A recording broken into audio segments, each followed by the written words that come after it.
9 mind tricks to learn anything fast. Number 1. The sleep sandwich method. What if you had a big work presentation and only one day to prepare it? How are you supposed to learn and retain so much in such a short span of time? Some people tend to spend the whole day cramming information into their heads for the big presentation or exam. I'm sure you've tried it. You may even have pulled an all-nighter to get through all the work. The problem with this kind of study, though, is that without enough sleep, we can easily forget about half of the information we memorized. So, why does so much of this information seem to slip away? That's because without sleep, the information doesn't get transferred to our long-term memory. Without sleep, don't expect to remember much. This is why researchers recommend the sleep sandwich. It's basically a period of study, followed by a period of sleep, followed by more study, etc. You'll find yourself retaining loads of information using this method. Long periods of study and all-nighters won't allow for the natural process of retaining memory. They'll also fatigue your brain unnecessarily. Rather than cramming, the next time you have an exam or big presentation, plan your time well so that you can have a good night's sleep. Number 2. Modification leads to mastery. The illusion of mastery is a mistake many of us make when learning a new skill. It's that first feeling of competence you feel when learning a new skill. This is easy, you might think to yourself, even though you're still a beginner who has a lot to learn. Imagine learning to draw. You might think of yourself as a decent artist after a few lessons and some practice, because the faces you draw look very realistic. This might tempt you into thinking that you've mastered the art of drawing faces, even to the point where it becomes boring. Obviously, only being able to draw faces doesn't make you a great artist. You may not know the first thing about drawing a tree or a car. How could you prevent yourself from falling into this trap though? It's best to do it through modifications. You might be amazing at drawing faces from the front. So for your next art project, try drawing a face from a different angle, like from the side or from slightly above. You could even experiment with shadowing on the face as well. It's also great to set yourself challenges as you go, so try using a different apparatus to draw, or set yourself a time limit. This may be challenging, but it can make the journey of mastery more interesting and fulfilling. Doing this while constantly improving on your weaknesses can also help you stay humble throughout the process. Okay, here comes the next one. Number 3, learn something else.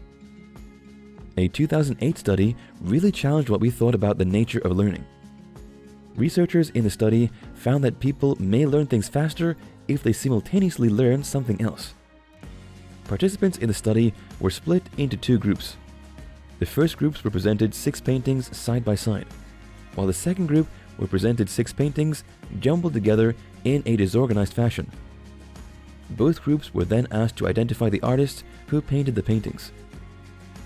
Interestingly, the group that saw the jumbled presentation of paintings performed better at identifying artists.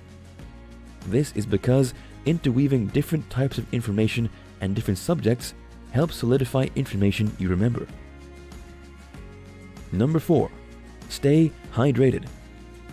Did you know that simply drinking some water can improve your cognitive ability?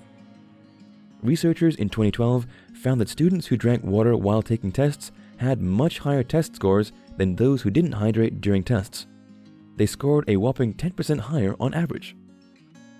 Regularly drinking water can help your ability to take exams because it helps you process information, remember complex facts, and solve difficult problems. This is because water helps your brain functioning efficiently, so you should always be aware of how hydrated you are, especially when performing complex tasks. According to a 2014 study, drinking a cup of tea can vastly improve both your short and long-term memory. It also improves motivation. If you set aside an hour to study, try using some of that time to brew yourself some tea. You'll more than make up for the time spent preparing it with your improved brain power. Feeling overwhelmed? Put the kettle on. Number 5, multiple methods.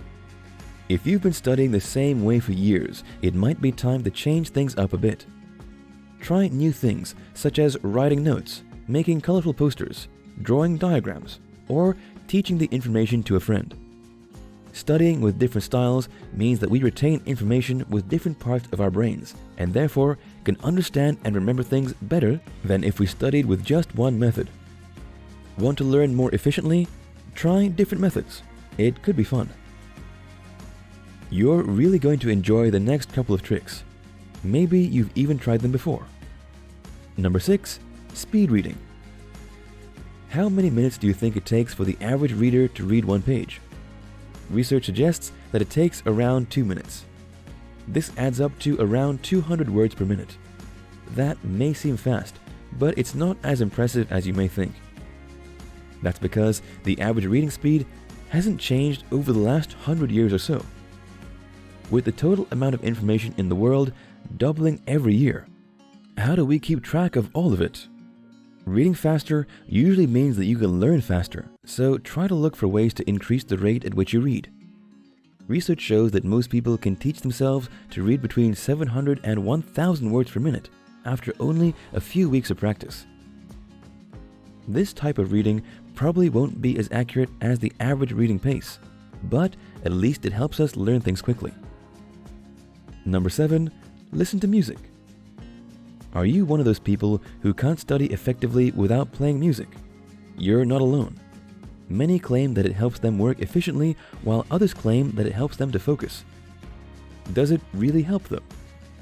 Research has shown that music can improve memory by engaging different areas of our brains.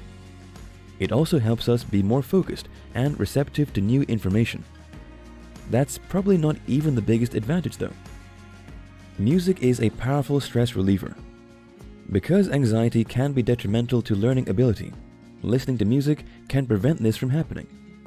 The mood benefits from music also have been shown to improve cognition and clarity of thinking. Need to feel motivated and more productive?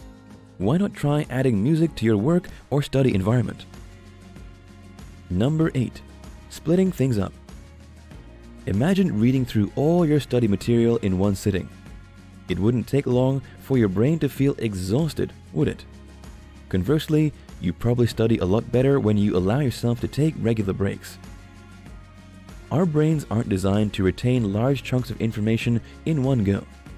In a single day, you'll experience millions of different stimuli, from various shapes to assortments of sounds, tastes, and smells. Imagine if we had to remember all of it. Thank goodness our brains naturally filter out unnecessary information. Unfortunately, if you spend too much time reading or learning in one sitting, your brain may start to filter out the important stuff. For this reason, we learn more if we learn small pieces of information over a period of days than we would if we read that same amount of information in a single day. Split your work and schedule up into smaller sections, and you should find yourself retaining more. Number 9. Choose the difficult path. Learning something new can be extremely daunting. It's no surprise that you'd want to make the process as quick and painless as possible. Looking for the fastest way to study probably won't serve you very well. Something slow and more difficult, like handwriting your notes, can be much better for you in terms of recalling that information later.